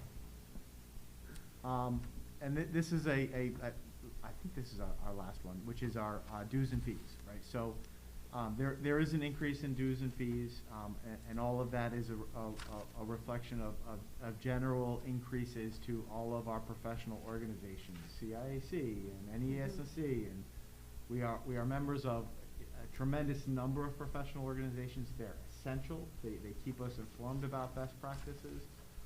But of course, we have to pay dues, and you know, the return on that investment, including things like CAVE, right, are pretty essential. So a lot of those organizations, in fairness, last year recognized the challenging times and didn't ask for a lot of increases, but we did see in some of the requests that we're getting this year some increases associated with CAVE and other memberships and organizations that are part of teaching and learning. Okay, next one. So let's talk a little bit about some capital improvement requests. So again, this is tough, right? As we know from our Sightlines report, all of our 5 schools have millions of dollars worth of improvements that need to be made. Millions and millions of dollars. We know from our Sightlines report that, you know, that report's 2 years old now, and I think the dollar amount was $28 million over the next 10 years, and we haven't even started with any of those projects in the Sightlines report. And I know that Carl is probably hearing this, and he can chime in and go, you know, his hair is getting grayer, and mine is getting thinner. And we recognize that we're on borrowed time, right? Our maintenance crew does an amazing job keeping it together and working proactively, but you know, our facilities are going to look like our track if we don't do something soon. Right? That said, in this year's budget, I'm not making any recommendations for any major capital improvements because our facility study committee needs to finish its work. Right? So what does the future hold for the Portland Public Schools? The facilities committee has started a discussion. It's just in the discussion and the exploratory phase right now. Nobody hearing me say this is making any recommendations or predictions about where we're going to end up. But what do we know? Over the next 10 years, we can either continue to maintain 5 schools like we have now, we could potentially maintain 4 schools, or we could potentially maintain 3 schools. I mean, those are the options. Now, each of those options comes with a price tag and a plan, right? So we really need to spend the rest of this year with our facilities committee and prior architects, which you've now authorized, and we've started to work with, developing that plan. And then, of course, I think next year, it's time for us to share that plan with folks and talk about what portions of that plan need to be funded with capital improvement requests and what portions of that plan need to be funded with bonding. So this year's proposal doesn't include any capital improvement requests. It includes plenty of requests for the upkeep that we need, but no major parking lots or renovations or roofs or air handling units or boilers or entrances or double pane windows or HVAC systems or the many, many, many, many, many things that I could rattle off that need to be done in our facility. That was a big one. I know a lot of you are aware of it, but I'm happy to answer any questions if there are any about that budget. That's why it's a big TBD. Dave, yeah. I know you've mentioned it briefly, but what about the track? That's something that we can do, and it's not going to impact, future ideas. So I keep hearing little bits and pieces, but I don't see a plan yet. Go to the next slide. Boom. Oh, spoke too soon. Here it is. So here is my recommendation. Right? And I've had a conversation with Tom, and I've started a conversation with Ryan Curley about it, and I think that this is what I don't want to say argument, but the case we need to make. One, we just took $168,000 out of our budget, supplemented with the connectivity grant. We're hoping for another $80,000 out of connectivity grant too. We don't know yet. Right? Fingers crossed on that. My position is that's a credit that I think we should all recognize and should go towards the replacement of a track. Additionally, Stephanie and I are projecting end-of-year savings. I wanted to put a number in this, but Stephanie called me in a panic today and said, Charles, take the number out, please. You're making me nervous. Right? And Stephanie can talk to you about that. Stephanie's conservative by nature, and I like that. But, we've only run 6 bus routes this year. We budgeted for 10. We weren't able to find a 0.6 French teacher. Right? These are savings that much to the chagrin and detriment and hardship of crowded buses, and I don't like this, but we're saving money from some of the staffing shortages and difficulties we've had this year. Well, that's funding in the bank. In a normal year, and we still are planning to, we would put that in, as you know, you do it every year, Fund 11 or Fund 5, and we would make some purchases with that end of year fund. We can still do some of that, but I would love, with your support and Stephanie and Tom, to work with the town to say, hey, instead of making those allocations to Fund 11 or Fund 5 or end of year purchases, let's commit to turning that over back to the town come July 1. Whatever that number might be, and we'll start to hone in on it, right? If, and I'm spitballing this now, Stephanie's probably hearing this and cringing, going, Charles, don't put any numbers to this, right? But we know we got a quote for $500,000 that's 2 years old. Let's adjust for inflation and say $550,000. If between the connectivity grant and end of year savings, we could get ourselves halfway there, right? Halfway there don't freak out, Stephanie. I'm just saying, hopefully halfway there. I think it's time for us to say to the town, meet us the other half of the way there, and let's replace that track as soon as we can. Now, what would I love to see? I would love to see the town make a commitment out of its rainy day fund to be replenished with end of year savings, but it's time to get this done. And if we can get that discussion going now, I know Carl's on the phone with folks, and there aren't a lot of track replacing vendors out there. So whether we could do it this summer or not, it may be a function of how many tracks in New England are slated to be replaced. But if we could, and if the town would support us in this endeavor, let's go. Let's get this done. It's not something that we can wait 5 years for a bonding referendum. And I think the allocation of the connectivity grant, the potential for connectivity grant 2, and the commitment of end-of-year savings that we roll back over, I think we could get us halfway to that number that we need to replace the track.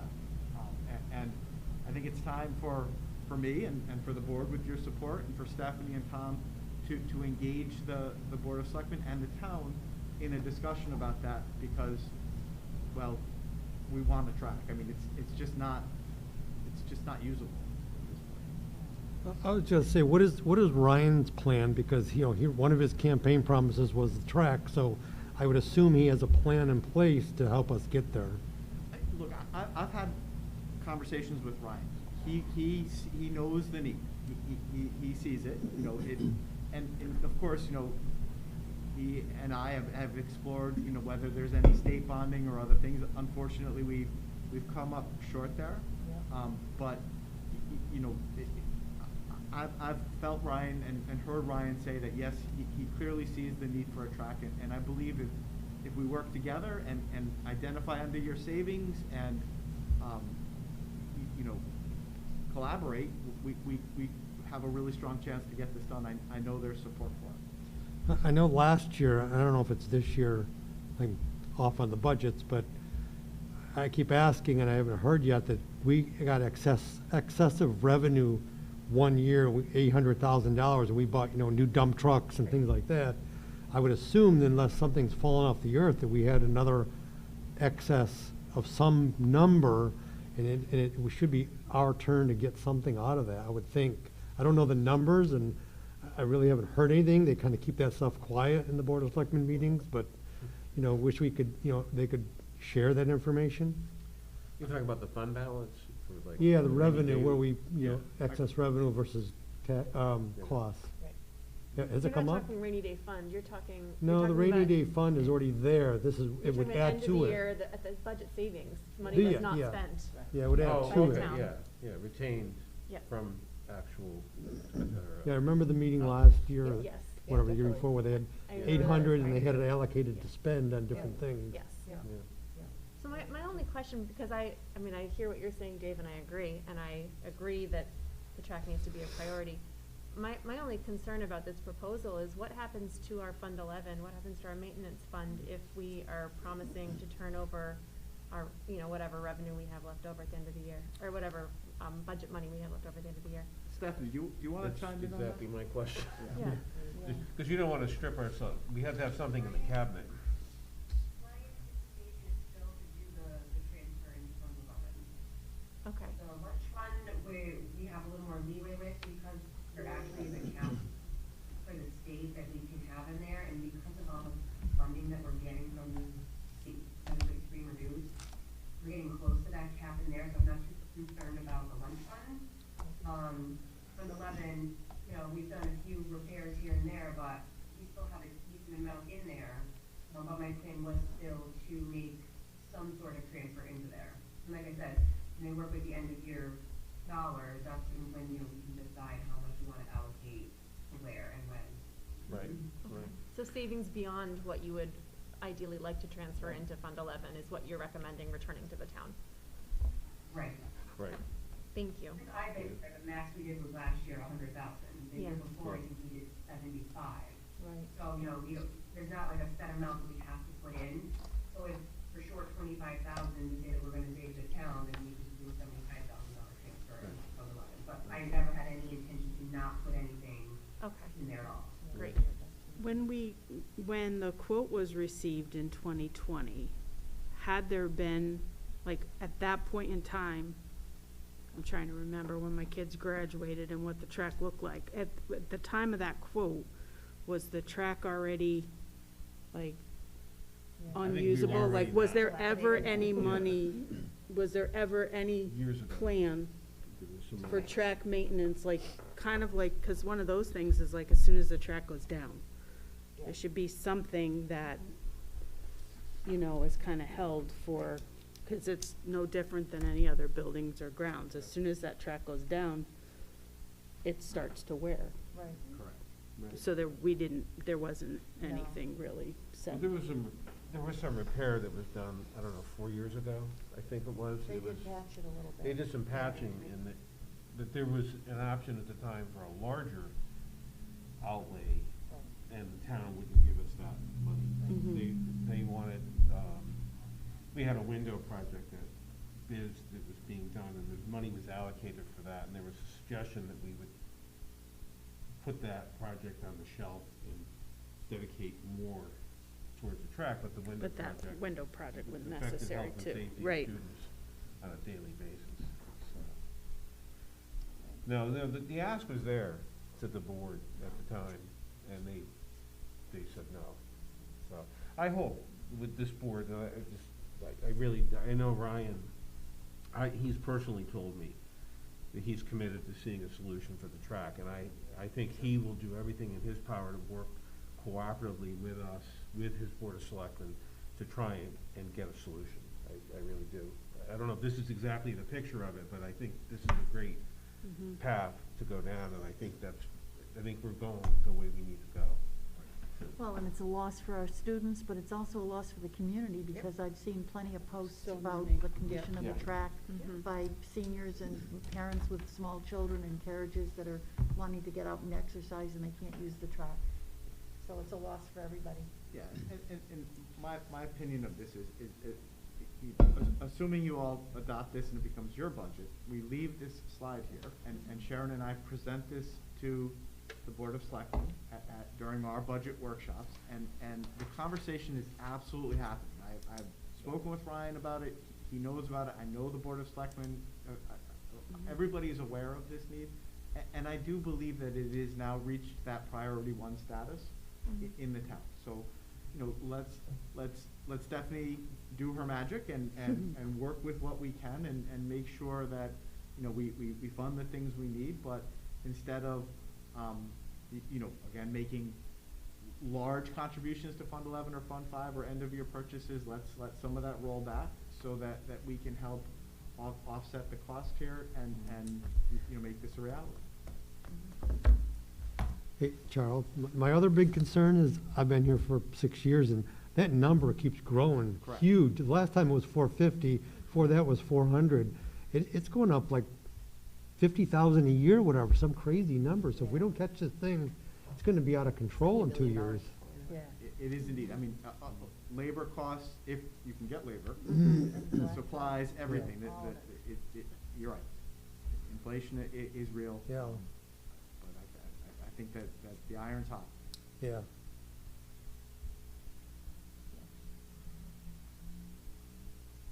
Okay. Yep. All right, so stay tuned. I got one more slide for you. The last one I promise, and it's right where Dave was when we started. So I want to talk to you a little bit about my recommendations as of today for ESSR 2 and ESSR 3. So I shared with you the recommendation for the connectivity grant. Here's where we are with our Relief Act funds. So currently in the bank right now, we have $50,000 remaining for ESSR 2 and $654,000 for ESSR 3, right? And I think it was 2 board meetings ago, Stephanie shared with you how we've spent the other amounts from ESSR 2, ESSR 3 towards all the wonderful things we've been able to do with that. So what I would like to see us spend next year, right, the ESSR 2 and the ESSR 3 funds, and in the years to come, is the following. So we need to allocate some of that funding for 2 paraprofessionals, right? That would be the $50,000 in the ESSR 2. Also, we've committed to funding the social worker at Portland Middle School for next year and the year after. So we get a clinician, so the 2 paraprofessionals match the needs of the grant because it helps our students recover from learning loss. The social worker is essential and has been doing an amazing job, and Chuck is on tonight if you want an attestation for how valuable that clinician has been to the middle school specifically, whereas last year we had 1 clinician for the entire 7 through 12 building. Now we have the 2 social workers, 1 dedicated to the high school and 1 to the middle school, which has been a blessing for Chuck and for Kate and for our students. So our commitment is to use ESSR three funds to maintain that position next year, and because it's a 3-year grant, the year after. Also, that we've committed the ESSR funds to run our awesome, and it's gonna even be better this year, summer programming to help students recover any learning loss this summer, the summer after, and the summer after. So I'd like to see us commit the ESSR 3 funds to the clinician at high school and 3 years worth of summer learning programs for our students.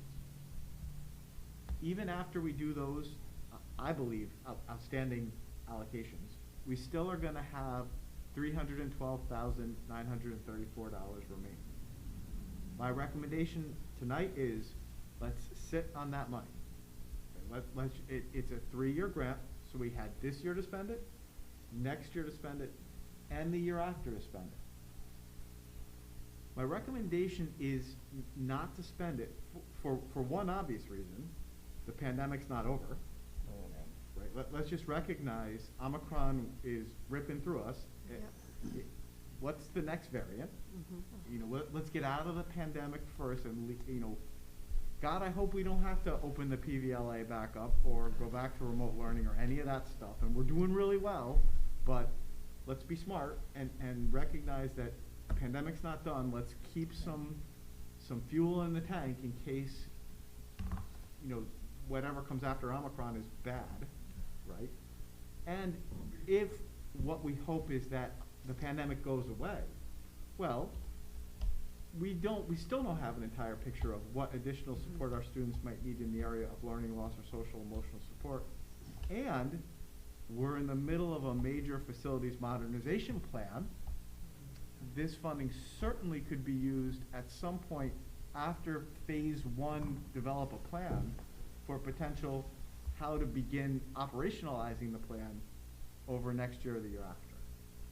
So my recommendations for ESSR 2 and 3 are 2 paraprofessionals, a clinician at the middle school, 3 summers worth of summer learning programs, and then sit on $312,929 and see what the future holds. So just for my clarification, we're not sitting on it, we don't have that money, we have to apply for it, right? We've applied for it, So if and we- we've received it. All of the money? Stephanie, can you fill us It's in been on that? granted, so it's available, right? It's available, yeah. Yeah, it's not like, Right, so we applied for it, we received our allocation, and it sits in EGMS, and I draw down the funds as we use it. What's It's EGMS? all there, it's all. Grant management system. Take it whatever we want. Yeah, EGMS is the electronic grant management system. Yeah, okay. It's not kind of our bank account. Okay, I just want to make sure it wasn't a use or lose thing. Yeah. It would be a use No, or we lose have thing, till 3 years. September 2024 to draw it down. I think it may even go 3 months past that to actually pay the bills. Okay. So you're talking about 3 more paras, so I just need to understand now, is that 3 in addition to the 6? Or what are these paras? No, they're counted in the count. So where in the slide Charles said it was 19 paras that are funded through grants and the others are LEA, the 2 of these are part of that grant. So they're already, right. Accounted for, just funded. And the social workers in the certified count. This is just how they're being paid for. Yep. Right now, the paras that are grant funded are funded through IDEA, the regular one that we have every year. The ARP IDEA is where we put 3 positions, 2 to ESSER 2, and then we also get funding from Hartford for our Hartford kids that come to Portland, and if they have additional services, we have 3 that Hartford reimburses us for, so we treat that as grant, because it's revenue that comes in. Speaking of open choice, do we anticipate looking for more students coming into the lower elementary grades? Like, we're at 61, I know we've been as high as 72, I believe. I'm sorry, Nick, can you ask that question? Open choice, are we anticipating that we'll open up more slots for open choice? We haven't made any decision on that yet. Okay. Certainly that process will begin soon. Okay. And I'll have a discussion with the principals and we'll make that decision over the coming months. Okay, because Yeah, right now the 61 gets us the 500,000. If that number goes up or down, that would affect next year's budget. Next year's budget, okay. Got it. Just to clarify, you had mentioned summer programming addressing learning loss, and on the slide it says summer enrichment. Yep.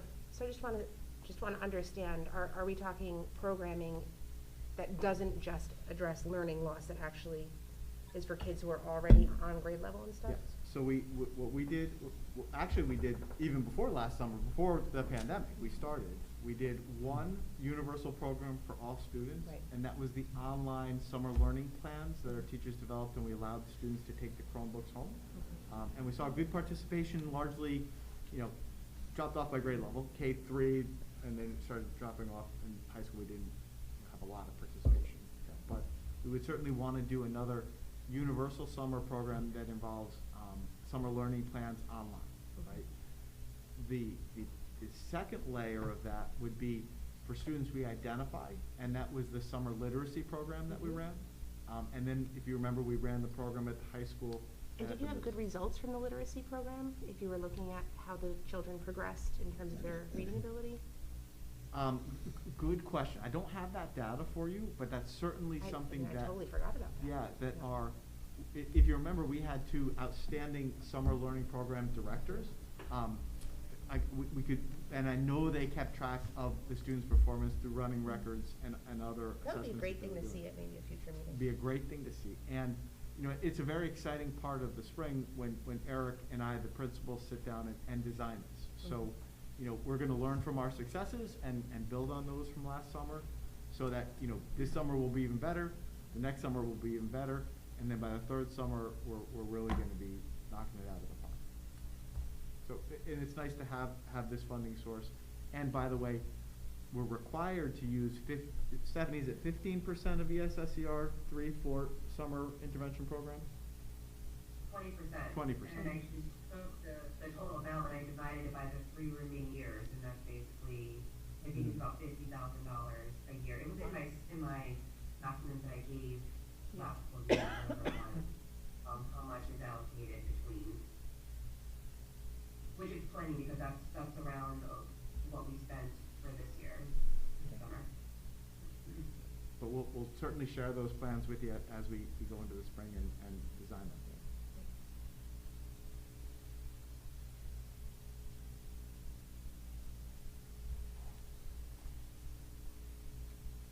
That's all I have. Well done. Yeah, very well done. Sharon, can you hear us? I lost my commenting feature. I wasn't sure if you had any questions. I know I direct messaged you back one of them. I did have a couple questions, Charles, going back to the discussion about the track. Just for clarification purposes, were you, proposing to ask for a supplemental appropriation from the town this fiscal year, 2022, or wait until July of 22 for the next fiscal year? I would like to ask for it tomorrow. Yeah. Fair enough. And I know part of the issue is because of the timing of our budget cycle, this work needs to be done over the summer, correct? Correct. So we need to have the contract in place earlier in the year than would be feasible considering our budget cycle. Yep. And factor that in, and Carl is on the line and can give us some details with the reality that I believe that there are 3 track installers in all of New England, right? I think that was the number I heard from Carl, and Carl, are you on, and is that accurate? Were there 3 track vendors that you're aware of?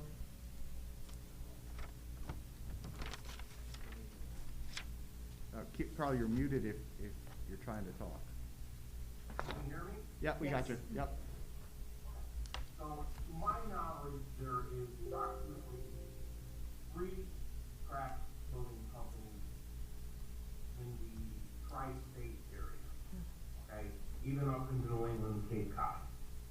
But I think, like we've discussed before, we would have to move pretty early to have this project fall within, to be able to start, even if it didn't start until August and we complete it in October.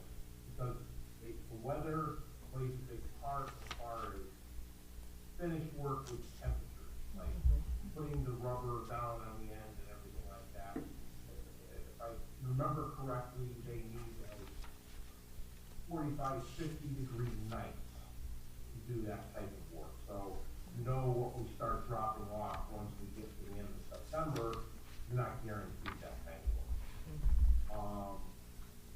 The other process to this, and I said this to Charles and Stephanie and Tom, is that we could, you know, if we did get this money either now or right after July 1, it's great to get it for July 1, would be to get the thing paid, torn out and paid for this fall, and if we couldn't finish the rubber part of it, it doesn't hurt the asphalt to cure a little longer, and then do that as well as the weather permitted in the spring.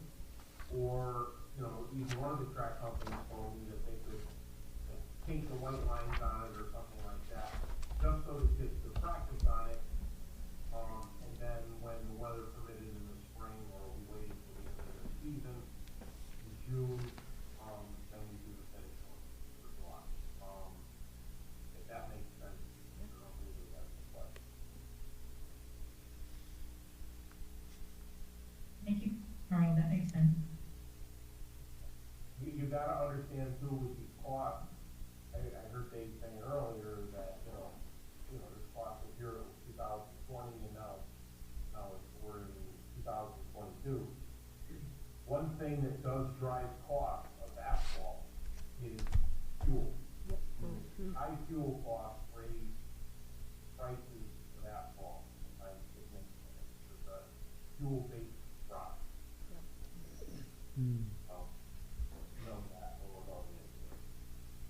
Nothing we can do. It's the game, and hopefully things will be in a better spot by that point. Thanks, Carl.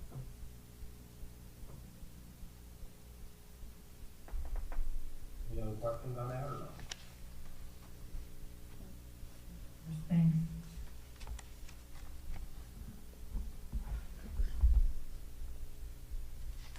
Can I ask a quick question? Just to go back, this is just for my own interest and knowledge. The 62001 electricity, you're noting almost an $18,000 savings in electricity, and I know that part of that reflects lighting upgrades in our buildings. I'm wondering, does that also include potential savings from the solar array on Biz that's not installed yet, but hopefully will be at some point? Or is that not factored into this line yet? That's the hope, because knowing how much electricity has just went up in January, Yeah.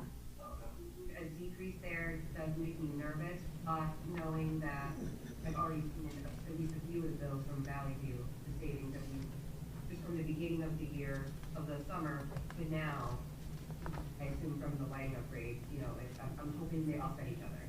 But yes, it's from the upgrades, and then hopefully if it gets online with solar panels, Great. Thank you. Gas are tough ones. They're tough ones because it could be super high one year and come in super low the year after.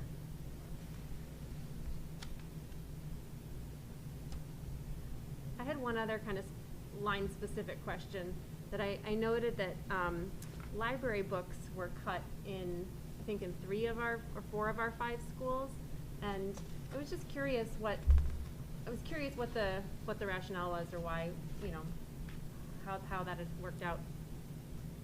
So some of the cuts are what Charles was talking about, the year-end savings, where we are gonna purchase commodities at the end of this year, and so most of the commodities are books and supplies. So there are a bunch of library books. I do know there's a lot of online libraries now, you know, that we're trying to get more in, but a lot of that has decreased from the end of year savings purchasing. Okay. Yeah, and I would also add to that, we've done a really good job with, you know, things like Ryan's grant of getting our classroom library sets in really good shape. You know, we can always use more books, but, you know, certainly don't, I hope you don't feel like we're shortchanging the library or classroom library sets with you know, we're in pretty good shape. Certainly a new circulation is always a good thing, but, you know, some of the investments we made were into the, Eric, it's the Gale databases, correct? Is that what it is? That's the online one. That is correct, yeah. So That's correct. the Gale databases have, you know, electronic access to a lot of these. Like, a lot of people, I don't know if you're using it yet, but if you have a Kindle, it's really cool. You can check out electronic books at the library these days. So, you know, I think we're starting to see, you know, a shift from some, you know, as sad as that is, I love curling up with a good book, but you got the Kindle and you can take it out of the library and you don't have to freeze your butt going down to it. You know, sometimes that's a good way too. Librarians too have statistics from the circulation system that we spend money on from Follett to know that, I know K4 probably are avid library users, and then once they get to 5th, 6th grade on, they're, you know, doing a lot of electronic reading and whatnot. So the library books are just sitting on the shelves. It's better to put the money in classrooms or book rooms or whatever. And Eric, do correct me if I'm wrong, but, or maybe Meg, you would know, we still have the relationship with the town of Portland Library? Absolutely. Where, Yep. so. Well, the town librarians used to meet with the school librarians, and they would supplement the books Correct. that we didn't. And also the online services, I know they do Scholastic, Reading Rockets, there's a few things that the public library has as well. So that relationship is really critical. Right. That's a wonderful, yeah. I had a question on the summary on other student services for 22-23. There's the, I see the 22,000 for athletics. I think if I understood what I read correctly, that's all or mostly related to the volleyball program. Is that right? What line? It's under the, well, it's on the Coaching? summary Under here on athletics. It says summary of other student services and, Page 19, you can be talking about. oh yeah, it's I'm sorry, 18 and 19, yep. I didn't even see the page number. Yeah, so, no, just, is that that's what I think I read in the narrative, is that was, I'm just curious if that's all for the volleyball program, or is there other increases in there as well? So majority of it is the volleyball program, others is just the typical increase in transportation, the supplies needed to start the program, or continue the volleyball program, and then also, the athletic trainers, you know, just normal increases that happen. So the trainer, is that, where's that in here? Is that, Athletic trainer is in purchase services, 3L, 3L. so it's not on this Is that- page here, I'm not, on page 19, where it breaks it down by object. So purchase services is an increase of 2,000. okay, so that's the athletic trainer? That's all And then the what's the event 42% increase for general supplies? That's a pretty big number, I'm just curious where that, It has to do with volleyball, I don't know exactly what, I think Kate's on here. I think it's the because I thought they got their equipment already. So that's the only thing I could think of. Is Become an actual team to be able to host here, I think they need a net. Crows and There's nets. nothing. Yeah.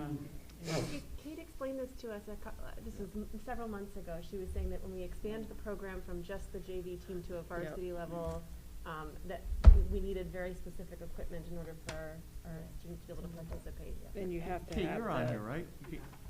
And Yeah, so it was the net, correct? That, the one that, the net is a big piece of it, and the stand for The the stand for the referees. referees, yep. provides, to move us to being able to host varsity contests, Yes. is the big lift. And Chuck is on as well, and he is my volleyball expert consultant.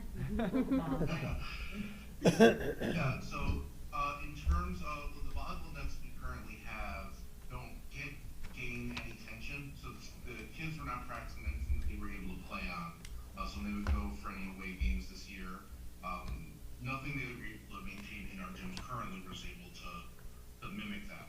So for us to be able to host any games whatsoever, we need pretty much a full volleyball system, which includes nets, stanchions, poles, which are, you know, pretty expensive. I mean, the volleyball net systems are pretty expensive. You know, continued upgrades of volleyballs. The number of things that go onto a net system are a little bit shocking.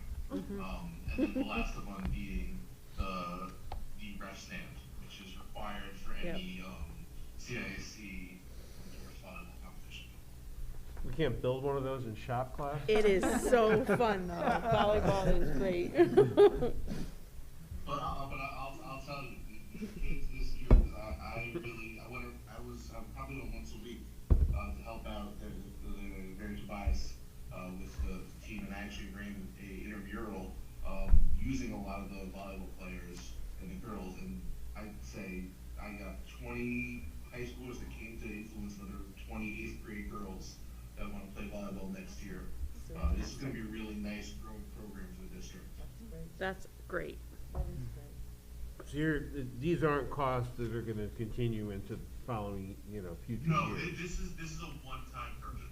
This is like the onset purchasing. This is like purchasing your football field. Right.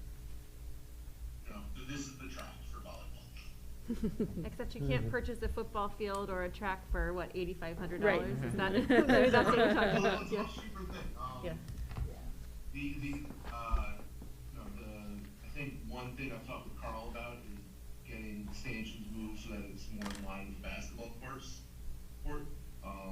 Some things are pretty specific, but ultimately the net system is the most expensive piece in there that will enable us to have home use.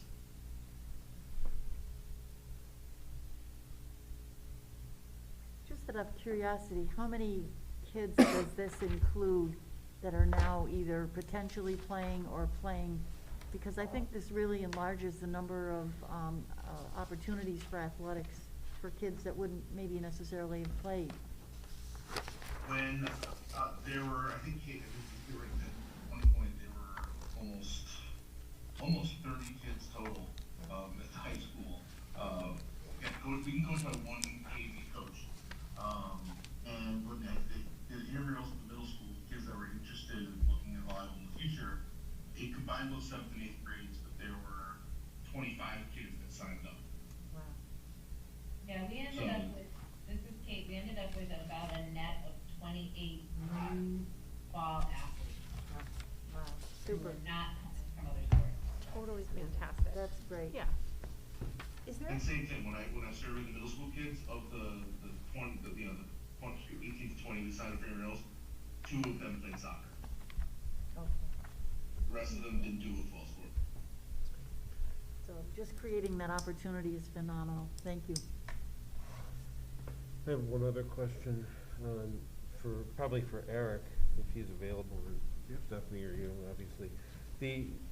Looking at, considering buying 200 more Chromebooks and putting out of service 200 of probably our least reliable machines, he's got a line item here for $15,500 for technology repair supplies. So I'm wondering if that wouldn't, if that couldn't be rethought to. I can answer that real quick. So if you take out the 15,000, because remember how you got the updated document on the cover sheet? It did not update all the other documents within.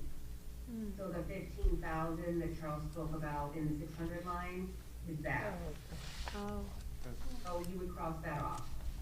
Just, you're gonna have to help me with this. Where am I gonna find that to cross out? Because The budget book was dated Created. before we talked to Tom about. Right, I understand, but it's a lot of lines and numbers, so where would I find that to I would just wanna reconcile that. Which, So in that line you were talking about, so the 15,005 would be put a 15,000. yeah, I'm looking at it in the memo that Eric wrote, so I don't know where to find that 15,000 in the. It's just, I'm looking now at the summary. Is that where I'm gonna find it, in the? See it in the general supplies line? I'm sorry. Summary.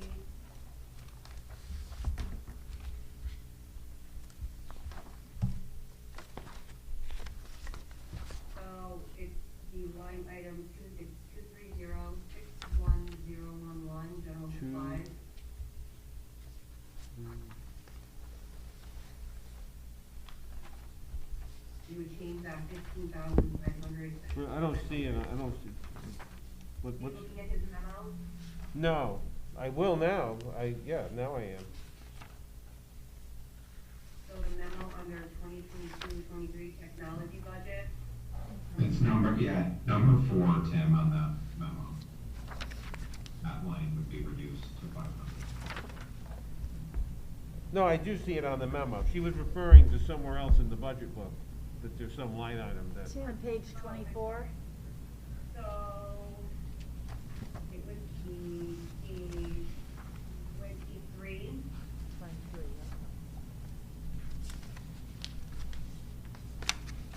23 and 24, so on 23, you'll see 61011, 15,005 will go to 500. Okay, 23. yeah, yep. 61, And then on the color sheet. Which one again? 61. 011. 011. and then all the way. Oh, okay. It's 15,000. There it is. Oh, that was the 121.43% increase. All right. Okay. I remember now. I even highlighted it. I didn't even. Yeah. Okay, so that's out. So that's no longer in the budget. Okay. Correct. And then on his color sheet, if you look on the page 24, Yep. the third column over, all the way to the bottom where it says tech supplies. Right under. keep Oh, I going, see it. right Yep, down. yep. Okay, so that's, all right. But all the other items are still in there. It's gonna be right, well, no. Yeah, no, I got it. It's right here. Right It's on there. 15,500. Okay. This is 14.5. Oh, it's 14.8. I got it. 15,500, yeah. So you've cut those supplies completely? No, there's 500 in office 500. supplies. Right, now I'm talking about the supplies, the tech supplies for repairs. That 15,000 is cut completely? Well, we're purchasing We're- it with the with the- connectivity grant fund. It's covered with the connectivity. Oh, so that's part of the grant. Okay. Part of the Oh, one okay. thing. So Okay. that's why it's Thank removed. you. So we're still, do we, well, I guess that begs the question then, why do we still need 15,500 from the grant funding if we're not? Right, that's what we're using to pay for that. Correct. Okay, so the Okay. grant funding's going to the three places, it's all hardware, right? But it's in Right. different places. One is, and Eric can give us exactly, it's Chromebook So- chargers and other hardware. Yeah, it's not only items that are like, if a student loses a charger, that's not covered under our warranty, and we do attempt, we do build families for those, but we need to purchase Right. them in real time, and, Right. for our free and reduced lunch families, we offer some discounts, the charges that we give. And then just, those repair funds also pay for other things that go down in the district, like a piece on a smart board malfunctions, and we need to reorder that piece, so it's just being drawn from grant funding versus out of LEA funds. Right. Great. Right. Thank you.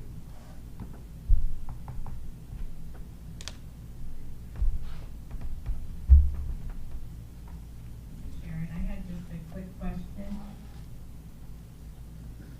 Go ahead, Sharon, we can hear you. Okay, but looking at page 3, line 30010, legal services. Total proposed budget amount of 35,000, and then on page 14 in the special education section, there's legal services of $10,000. Is that just a breakdown of that 35,000, or is that in addition to the 35,000? No, the 3 pages that combine the whole entire budget, we do 3.11, that combines all of the accounts.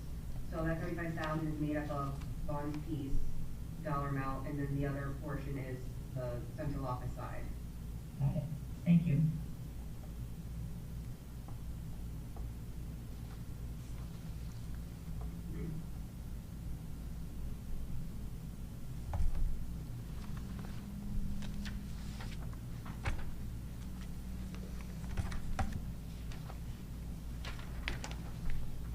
Are there any other questions from anybody else on the board? I think I'm good. good. No, I mean, it looks like for each one, the only outstanding thing is that I think Stephanie was gonna take a look at that negotiation services line item and figure out if that amount is correct or if it's stated it needs to be stated differently.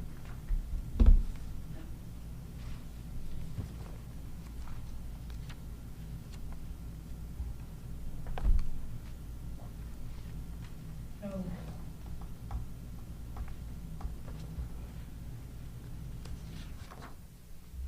are board members prepared to take action on the budget tonight? Did you need more time to think about it?